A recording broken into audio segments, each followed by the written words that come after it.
If you grew up in the 70s to the early 2000s, the word Bose was synonymous with a good quality setup, often priced a bit out of reach for the average consumer, giving it the illusion of high quality and providing the consumer with a sense of prestige for owning a Bose product.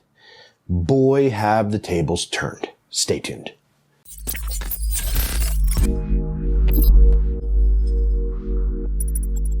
So the original question provided by one of my Instagram followers was, why do people hate Bose so much? As far as some coining the phrase, no highs, no lows must be Bose. I'm sure some of you already heard that. The short answer is that they lost sight of who they once were and found a niche in the 90s and 2000s to focus more on lifestyle products rather than high fidelity. Like what Sonos does now, who are one of the main manufacturers of lifestyle products that can provide a satisfactory experience for the average consumer who isn't obsessed about sound. I know Sonos is popular, guys, and they get a lot of views. People who do videos get a lot of views. And perhaps it's self-sabotage on my part, but it's just not a market segment I am necessarily interested in, so you probably won't find any Sonos products reviewed here in the foreseeable future. Okay, tangent over, back to Bose. So, Dr. Amar Bose built a company from the ground up in 1964. Its first beginnings as a successful radio repair service out of his family's home. Don't these stories always start like this? Later becoming Dr. Bose and teaching at MIT, he developed many patents that he kept for himself. He had a considerable interest in psychoacoustics, which is how sound is perceived. I feel psychoacoustics is a topic we can definitely dive into in a future video, as I think it's essential to consider the way people hear your products rather than just how you believe your products sound, if that makes sense. Using psychoacoustics explains many of the designs and configurations that Amar Bose chose for many of his legacy speakers. The 2201 was the first direct reflecting speaker Dr. Bose produced, and it led the way for the legendary 901 speaker system that is still relevant and sought after today. If I can get my hands on a pair of 901s or any of their legacy products, I would gladly review them here on my channel, because I would compare them to today's offerings and see how they match up. So let us go over the 5 reasons people love to hate Bose. Where did Bose go wrong with their sound quality? Well, many audiophiles feel that Bose products were designed to make music sound better artificially. Really? Really, guys? This is the same people who put little wooden nickels on their door frames and make sure their cables are lifted from the ground and spend tens of thousands of dollars on tweaks and trinkets to make your systems sound better. However, Bose must have taken it a step too far, apparently. I can admit that from the earlier Bose speakers I have heard, like the 301 series, which I thought sounded pretty good for what they were, isn't what they have been producing for the past 20 years. I think their problem, was they wanted to be everything to everyone, and instead they fell into the category of being masters of none. Their products are, now known to be okay at best, pushing headphones and Bluetooth speakers instead of actual speaker systems shows that they know the cards are down and people don't like how their products sound. Bose sold the Acoustimass system from the late 80s through the early 2000s, and you'd remember these. If you were from this era, you would remember these. It was a completely proprietary system featuring these cheap, tiny cube speakers that people would put in the corners of their room, and a massive bass unit that powered everything. All proprietary though. Couldn't upgrade, interchange, nothing. We all know that Bose started to get questionable because they cared about the wife acceptance factor and cute little cubes that boded well for most interior design scenarios and not taking up too much space with floor standers and subwoofers, Ugh.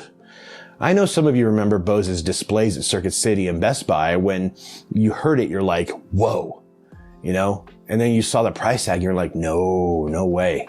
No way. Especially that little small one that had all this great sound. However, If you take a look at the build quality of their products, especially the Acoustimass, it cheapened significantly over time to fulfill the demand that their products did have for that period of time. They were selling out. I felt that the cost of these products, paired with their cheapened build quality, was the paradigm shift for serious audio listeners. They started to realize they could piece together a capable system that is upgradable for a lot less and get even better results from their, component system. So why did people pay thousands of dollars for Bose products? Excellent advertising, my friends. Bose's advertising was so good, it could convince the general public that they were a premium brand offering high quality products. Like Beats today. It's all in the hype you surround around a specific brand or product. And then it goes wild. If it's cool to own, then it sells itself. This brings me to the perception of Bose products.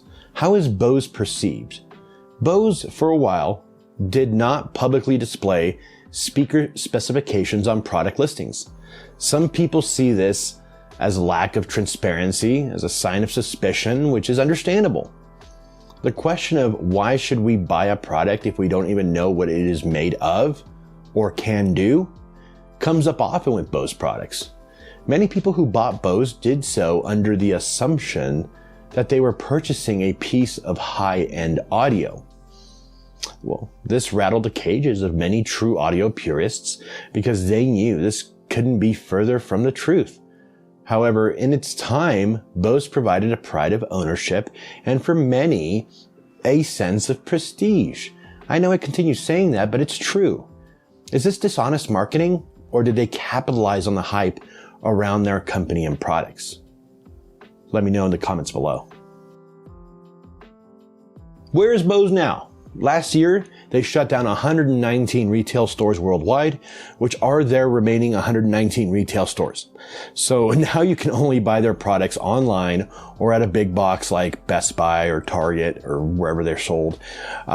They've entirely shifted from innovative products like the 901s back in the day and focused on the mass market and, in their mind, high-end audio products.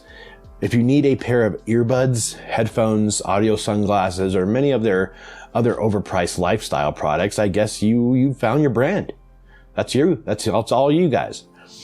There's still a sort of cult following for their legacy products, which audiophiles still really love to collect and listen to, but beyond that, I feel they've become an afterthought.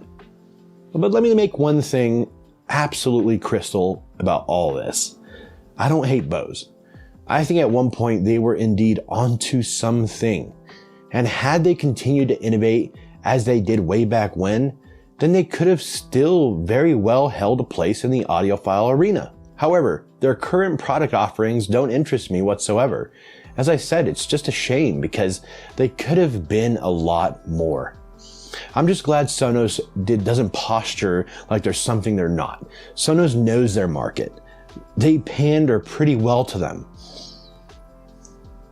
That's what you got to do.